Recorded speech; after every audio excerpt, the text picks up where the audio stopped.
नमस्कार दोस्तों, स्वागत है आप सभी का रोजगार सेतु पर। और जैसा कि आप सभी जान रहे हैं, आज आप पढ़ने वाले हैं वाद्य यंत्र का भाग 3। इससे पहले हम लोगों ने भाग 2 पढ़ा है, जिसके अंदर आप लोगों ने घरानों के बारे में जाना है, और उससे भी पहले आप लोगों ने उनके आर्टिस्ट के बारे में और वाद्य यंत्रों के बारे में जो है वो समझा है भाग 1 के अंदर। आज की वीडियो आप लोगों के लिए मुख्यतः फोकस रख रही है प्रीवियस ईयर क्वेश्चंस पर, जो आप लोगों के CGL, CPO, CHSL जैसे एग्जाम्स में आए इस टॉपिक से क्वेश्चन है। और आपको ये याद रखना है कि ये क्वेश्चन वो क्वेश्चन है जिस आर्टिस्ट को बेसिकली कोई ना कोई अवार्ड दिया गया है। कहने का मतलब कोई ना कोई पद्म अवार्ड ज़रूर दिया है, या फिर कोई संगीत से जुड़ा हुआ अवार्ड ज़रूर मिला है, या फिर फिल्म क्षेत्र से जुड़ा हुआ अवार्ड जहाँ पे इंस्ट्रूमेंट्स, म्यूजिकल इंस्ट्रूमेंट्स इस्तेमाल में लिए जाते हैं। तो ये सवाल आपको आज की क्लास के इन्हीं के आसपास और इन्हीं के बीच में घूमते हुए दिखाई देंगे। सो होप आपको ये वीडियो अच्छी लग रही हूँ, और आप सभी वीडियो को शेयर और लाइक ज़रूर कीजिएगा। बाकी चलते हैं हम अपनी क्लास की तरफ। क्या कहता है आप सभी से पहला प्रश्न, क्या कहता है पहले देखते हैं। CHSL 2023 में आया सवाल है और कहता है कि निम्नलिखित में से कौन सा वाद्य यंत्र ठोस या यंत्र है। अब कल की अगर क्लास ली होगी, और कल की क्लास का पहला सवाल भी यही था। क्या बताया था मैंने आपको कि वो ठोस यंत्र होते हैं मेटल के, धातु के बने हुए, जिन्हें अक्सर हम लोग मंदिरों के अंदर और टेम्पल्स में देखते हैं। फॉर एग्जाम्पल भी मैंने आपको दिया था मंदिर की बेल का। ठीक, अब बात की जाए जो क्या करते हैं, जिन्हें प्ले करने पर साउंड जो है वे निकलती है। और ये 4 प्रकार के आपके वाद्य यंत्र बेसिकली कैटेगराइज्ड करे गए हैं, जिसमें से एक तत् और ताता पढ़ाया था मैंने, जो कि तार से जुड़ा होता है। याद आया? एक पढ़ाया था मैंने आप सभी को, क्या, सुशीर वाद्य यंत्र या फिर सुशीर वाद्य। ये आप लोगों के किससे जुड़े हुए होते हैं? ये आपके हवा से, वायु से जुड़े हुए होते हैं। अब इसमें 2 ऑप्शन मैंने यहाँ पे एक्सप्लेन कर दिए हैं, एक आपको बताना है। अगर कल की क्लास ली होगी आप लोगों ने, तो आप यहाँ पे आंसर लगा चुके होंगे कि बी इसका बिल्कुल करेक्ट आंसर है। यानी कि हम बात करें घन वाद्य की, ये ठोस होते हैं। ये आपको मैंने कल बहुत अच्छे से समझाया था। फोटो से आप सभी बहुत अच्छे से समझ भी पा रहे होंगे, होप, उम्मीद आपसे यही होगी। अब अगर हम बात करते हैं, इनका प्रयोग क्या किया जाता है, शास्त्रीय संगीत में किया जाता है। ठीक है, ऐसे वाद्य यंत्रों का इस्तेमाल शास्त्रीय संगीत में किया जाता है। वैसे भी हम लोग यूज में जो है वे भी लेते हैं। ठीक है, अगर शास्त्रीय संगीत नहीं है, भजन है, उसके अंदर भी हम इस्तेमाल में लेते ही हैं। ओके, अब बात करी जाए आप सभी से, इसमें एग्जाम्पल आपका घंटा, बेल, मंजीरा भी हो जाता है। साथ ही तात बताया था तार वाले, आपको बताए थे ताल वाले, जो कि कौन से होते हैं, तबला, ढोलक, मृदगम इत्यादि। और आपको सुशीर बताया था, जैसे शहनाई, बांसुरी भी। ठीक, तो यहाँ पे आपको समझ में आ चुका होगा। चलिए ठीक है, ये तो कल का सवाल सेम सही है जो CHSL में आया हुआ है। अब बात करते हैं, CHSL में आया 2023 में एक और सवाल, कहता है शहनाई एक सरकंडा युक्त वाद्य है, इनमें नलिका के ऊपर कितने छिद्र होते हैं। यानी कि सिंपल पूछे तो शहनाई के होल्स के बारे में आपसे पूछ रहा है। कल डिस्कस भी किया था कि बांसुरी में भी पूछा गया आपसे कि कितने होल होते हैं। तो इसमें अगर शहनाई की बात करें तो 7 आपके होल देखने के लिए मिलते हैं। कहा जाता है कि ये पहला आपका क्या है, वायु वाद्य यंत्र जो है वे हो जाता है। यानी कि सुशीर की अगर हम बात करें, उस कैटेगरी के अंदर ये आ रहा है। ठीक है, पहला पॉइंट समझ में आ गया। दूसरे पॉइंट की अगर हम बात करते हैं तो कहा जाता है कि इसका जो ओरिजिन है, किसका, शहनाई का, ये पश्चिमी एशिया से हुआ है।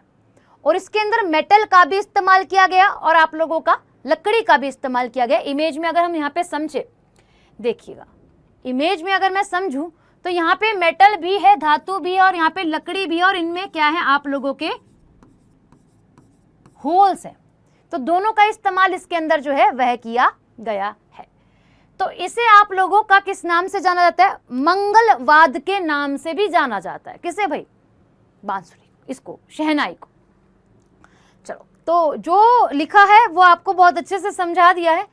अब आप सभी जानते हैं कि इसकी शुरुआत आप लोगों की या फिर फेमस आर्टिस्ट बिस्मिल्लाह खां हैं, जो 50 के आसपास क्या करते हैं, इसको काफ़ी ज़्यादा फेमस जो है वे कर देते हैं शहनाई को। ठीक, तो आप लोगों का क्या है, लकड़ी और धातु से बना वाद्य यंत्र है जिसकी नली में कुल 7 छिद्र आपको देखने के लिए मिलते हैं। साथ ही अगर हम बात करें आप सभी से कि इसमें आप लोगों का प्रयोग किसका किया जाता है, फिंगर्स का प्रयोग किया जाता है। फिंगर से हवा को रोका और छोड़ा जो है वह जाता है। ठीक, अब बात करी जाए आप सभी से, माना जाता है कि यह पश्चिमी एशिया से भारत से आया, यानी कि भारत देश हो गया और एशिया बेसिकली कॉन्टिनेंट। तो कौन से एशिया, भारत में भी अगर हम बात करें या फिर एशिया में भी बात करें तो आपका पश्चिमी एशिया से यह आया है। तो इसके बारे में यहाँ पे आपसे बता रहा है कि और भी आर्टिस्ट हैं, जैसे कि पंडित दयाशंकर एक प्रसिद्ध शहनाई वादक हैं। इसी के साथ साथ लोकप्रिय बनाने वाले बिस्मिल्लाह खां जो हैं वह हो जाते हैं। अगला सवाल क्या बात करता है, कहता है आपसे तत्वाद्य क्या है। देखो, आपको कल बताया था तार वाले जो इंस्ट्रूमेंट है स्ट्रिंग, जिसमें आप लोगों का वीणा आ जाती है, सितार भी आ जाता है। ठीक है, बात करी जाए आप सभी से, ये होते हैं आपके तारवाद। क्या होते हैं, स्ट्रिंग इंस्ट्रूमेंट्स जो हैं वह कहलाते हैं। राइट आंसर आपका बी। तो इतने सारे आपके स्ट्रिंग इंस्ट्रूमेंट जो हैं वह आपको देखने के लिए मिलते हैं मार्केट्स के अंदर और आर्टिस्ट के पास। ठीक, बात की जाए वीणा, सितार, सारंगी, इसी के क्या है एग्जाम्पल्स जो हैं वह हो जाते हैं। बाकी सबके एग्जाम्पल्स आप सभी को बता रखे हैं। आगे CHSL 2023 में आया सवाल है, कहता है कि बांसुरी वाद्य यंत्र किस प्रकार का वाद्य यंत्रों की श्रेणी में आता है। तो आपको बताया था सुशीर और सुशीरा आप इंग्लिश में कह देंगे, ये वाद्य यंत्र है जो कि अभी मैंने शहनाई के बारे में भी जो है वे भी समझा है। तो डिफरेंट तरीके के आप लोगों के क्या है, वायु से जुड़े हुए, हवा से जुड़े हुए वाद्य यंत्र जो है वह हो जाते हैं इस कैटेगरी के अंदर आने वाले। एग्जाम्पल की बात करें आप सभी से, बांसुरी, शहनाई। ठीक है, और अगर हम बात करते हैं घन वाद्य, विश्व का पहला वाद्य यंत्र जो है वह माना जाता है। यानी कि अगर हम बात करें हवा से जुड़ा हुआ वाद्य यंत्र पहला आप लोगों का क्या है भाई, घन जो है यंत्र हो जाता है, यानी कि हवा वाले ही यंत्र पहले ही इंस्ट्रूमेंट कहलाते हैं। ये बात ध्यान रखनी है, जहां अंडरलाइन करी गई है मोटी मोटी। ठीक है, बाकी अगर हम बात करें आप सभी से, और भी आप लोगों के जैसे कि यहाँ पे आपको एग्जाम्पल्स जो है वो दिखाई दे रहे हैं, बाकी अलग भी हैं इसके अंदर। जैसे कि अगर हम बात करें आप लोगों से किसके बारे में, कि ताल वाले कौन से होते हैं, जो पशु की खाल जिसके अंदर इस्तेमाल में ली हो और अंदर से क्या हो, खोखले हो, वे आप लोगों के क्या हो जाते हैं, ढोल, तबला, मृदगम, डमरू, इस प्रकार। आगे चलते हैं, CHSL 2022 में पूछा सवाल है कि ग्लोबल इंडिया म्यूजिक या फिर ग्लोबल इंडियन म्यूजिक अवार्ड के प्राप्तकर्ता विक्रम घोष एक संगीतकार और भारतीय शास्त्रीय डैश वादक हैं। कहता है आप लोगों से कि इनका संबंध आप लोगों को कौन से इंस्ट्रूमेंट से देखने के लिए मिलता है। तो तबला, क्या हो जाएगा, तबला जो है वे हो जाएगा। आप कमेंट सेक्शन में बताइएगा कि तबला से आप लोगों के कौन से घराने से जाकिर हुसैन का संबंध है, कल समझाया था ये। आगे चलते हैं, तो ये बात करता है कि इनको क्यों जाना जाता है। तो इन्हें क्या मिला था, वंदे मातरम के लिए आपका 1 अक्टूबर 2012 को क्या मिलता है, ग्लोबल इंडियन म्यूजिक एकेडमी से best pop rock single category के लिए वंदे मातरम के लिए अवार्ड जो है वह दिया जाता है, इसलिए सवाल आया है। अगला सवाल आपसे कहता है, जो कि 2022 में आया है CHSL के अंदर, कहता है कि पद्म विभूषण से सम्मानित आप लोगों के भाई कौन है। अगर हम बात करें उमयालपुरम के शिवरमन का संबंध किस वाद्य यंत्र से है। तो इनका जो संबंध है वो आप सभी को ताल वाद्य यंत्रों से देखने के लिए मिलता है, दैट इज ए मृदगम। ठीक, अब देखना इनको बहुत सारे अवार्ड्स जो हैं वे मिल रखे हैं। सबसे पहले यहाँ आते हैं नीचे से, भारत सरकार से इन्हें 2010 में पद्म विभूषण से सम्मानित किया गया है। ठीक, 2001 में मद्रास संगीत अकादमी में इन्हें संगीत की कलानिधि के लिए अवार्ड दिया गया है। 2, कहता है आप लोगों से कि 1984 में इन्हें the Indian fine art society से संगीत के लिए क्या मिला है, अवार्ड जो है वे मिला है। इवन हम बात करें तमिलनाडु गवर्नमेंट से इन्हें 1977 में भी अवार्ड मिला है। तो है ना इंटरेस्टिंग, मैंने क्या बोला था, कुछ ना कुछ अवार्ड रिलेटेड है, कुछ ना कुछ, यहाँ बहुत सारे अवार्ड रिलेटेड है।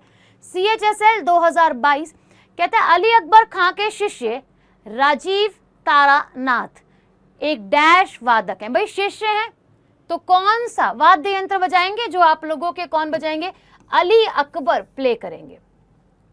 ठीक, तो अगर हम बात करें आप सभी से क्वेश्चन नंबर 7 के बारे में, तो ये आप लोगों का क्या हो जाता है, सरोद से जुड़े हैं। किससे जुड़े हैं जी, सरोद से जुड़े हुए हैं। राइट आंसर आप लोगों का सी जो है वह बन जाता है भाई। अब बात करी जाए आप सभी से कि इनको बहुत सारे अवार्ड मिले हैं, जैसे कि 2019 में पद्मश्री।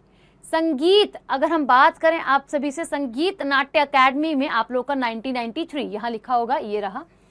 ठीक, उसके बाद अगर हम बात करें आप सभी से किसके बारे में, 1999 से 2000 के बीच में संगीत नाट्य अकादमी का अवार्ड जो है वे मिला है। नृत्य का और नाट्य और दोनों इन्हें क्या है, सम्मानित है। संगीत अगर हम बात करें विद्वान अवार्ड इन्हें 2018 में मिला है। ठीक, आगे चलते हैं। CHSL 2022 ही कहता है पंडित आनंद गोपाल बंदोपाध्याय बनारस घराने के डैश के वादक जो हैं वह हो जाते हैं। तो बनारस घराने में आपका सारंगी, सरोद, सितार या फिर तबला से यह आप लोगों के रिलेटेड जो हैं वे हैं। तो अगर हम बात करें आप सभी से, इनका संबंध भी आपको तबला से देखने के लिए जो है वह मिलता है। किससे जी, तबला से देखने के लिए मिलता है। कल बताया था 2 तरीके के तबले होते हैं, ठीक है, लेफ्ट एंड राइट हैंड दोनों का इस्तेमाल इसमें किया जाता है। 2012 में से इन्हें संगीत रत्न अवार्ड दिया गया है सॉल्ट लेक म्यूजियम एसोसिएशन द्वारा। साथ ही अगर हम बात करें गोल्ड मेडल भी इनको दिया गया भाई, किसके द्वारा, प्रेसिडेंट के द्वारा, हमारे देश की राष्ट्रपति द्वारा 1965 के अंदर भाई। ठीक है, और इन्हें साथ ही आप लोगों का क्या मिला है, 1965 में फर्स्ट प्राइज मिला है all India radio music competition का। प्रेसिडेंट से गोल्ड मेडल अलग मिला है।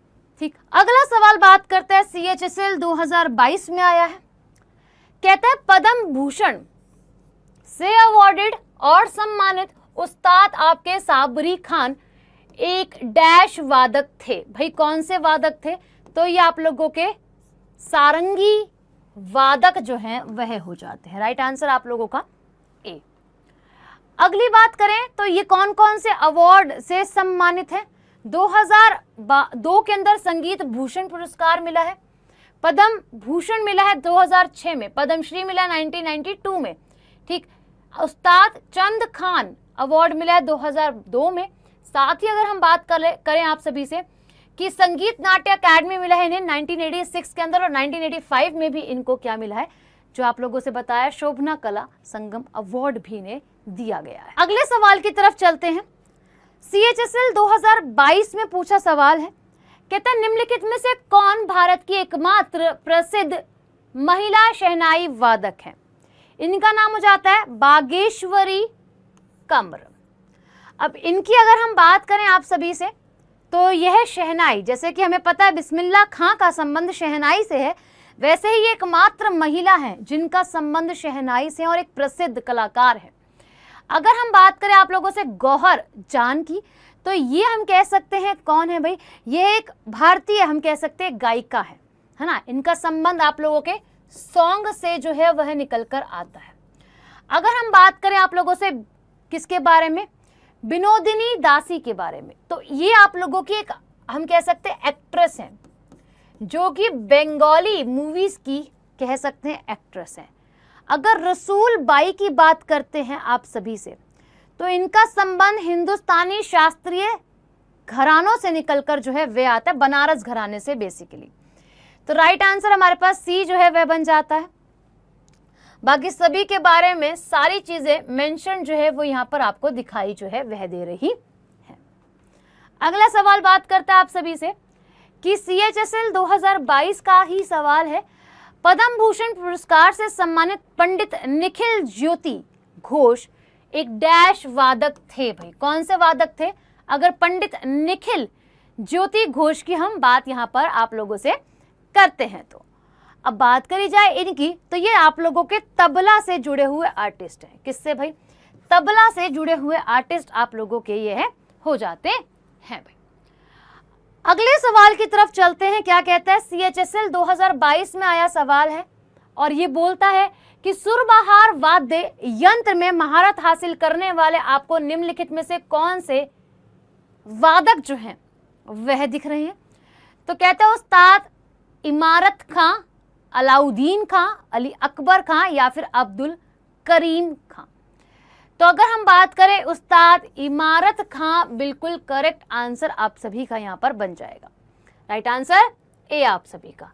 अब इन्हें पद्म श्री दिया गया है 2017 में और संगीत नाट्य अकादमी अवार्ड मिला है भाई 1988 के अंदर। अगले सवाल की तरफ चलते हैं। CHSL 2022 में आया सवाल है और क्या बात करता है? कहता है पद्म भूषण अवार्ड से या फिर सम्मानित विजेता जिनका नाम क्या है भाई? अगर हम बात करें विक्कू विनायकरम एक डैश वादक थे भाई। अगर हम बात करें इनका संबंध आपको कौन से वाद्य यंत्र से जो है वह देखने के लिए मिल रहा है? तो आपका घातम और घतम जो वाद्य यंत्र है उससे। अब कल बताया था कैसा दिखाई देता है, अर्दन पॉट की तरह दिखाई जो है वह देता है भाई, है ना। आगे चलते हैं तो इसके बारे में बता रहा है भाई आप लोगों को ताल वादक है। ठीक है जी, हमें पता है घातम और घतम आपका ताल के अंदर आने वाला इंस्ट्रूमेंट जो है वह होता है। अब ये मुख्य तरीके से राजस्थान के अंदर इस्तेमाल में लिया जाता है। बाकी अन्य कलाकारों के नाम भी आपको यहाँ पे मेंशन्ड है। CHSL 2022 में आया सवाल है, कहता है लाल गुड्डी गोपाला अय्यर जयरामन निम्नलिखित में से कौन सा वाद्य यंत्र जो है वे बजाते हैं? कहता है हारमोनियम, बांसुरी, मृदगम या फिर वॉयलिन से इनका संबंध जो है वे आपको देखने के लिए मिलता है। तो अगर हम बात करें वॉयलिन, बिल्कुल करेक्ट आंसर है आप सभी का। इन्हें पद्म अवार्ड भी जो है वह भी मिल रखे हैं भाई। ठीक, अब बात करी जाए आप सभी से Padmashri 1972, Padma Bhushan 2001, best music direction के अंदर 2006 में अवार्ड दिया है और मिला है और ये आपके वॉयलिन जो है वे बजाते हैं। अब बात की जाए पंडित स्वप्न चौधरी डैश यंत्र से जुड़े हैं, वीणा, हारमोनियम, तबला या फिर बांसुरी। सवाल आया है 2022 के अंदर CHSL में, तो इनका संबंध आप लोगों के तबला से निकलकर जो है वह आता है। राइट आंसर आप लोगों का C। ठीक, अब बात करी जाए आप सभी से, तबला बिल्कुल करेक्ट आंसर है। अब संगीत नाट्य अकादमी द्वारा 1996 के अंदर अवार्ड दिया गया था और पद्मश्री अवार्ड 2019 में दिया गया था। ये सवाल 2022 CHSL, ये आप सभी गृह कार्य के रूप में जो है वह लेके जाएंगे। ठीक है, और क्लास आप बताएंगे कमेंट सेक्शन में आपको कैसी लगी। बाकी आप सभी से मिलते हैं वापस से एक और नई वीडियो में। डेली लाइव सेशंस के अंदर आप कनेक्ट हुआ करो। सुबह 8 बजे करंट अफेयर की क्लास के अंदर और 10 बजे आप लोग स्टैटिक GK की क्लास के अंदर। इससे आपकी तैयारी और बेहतर होती चलेगी। अभी के लिए शुक्रिया।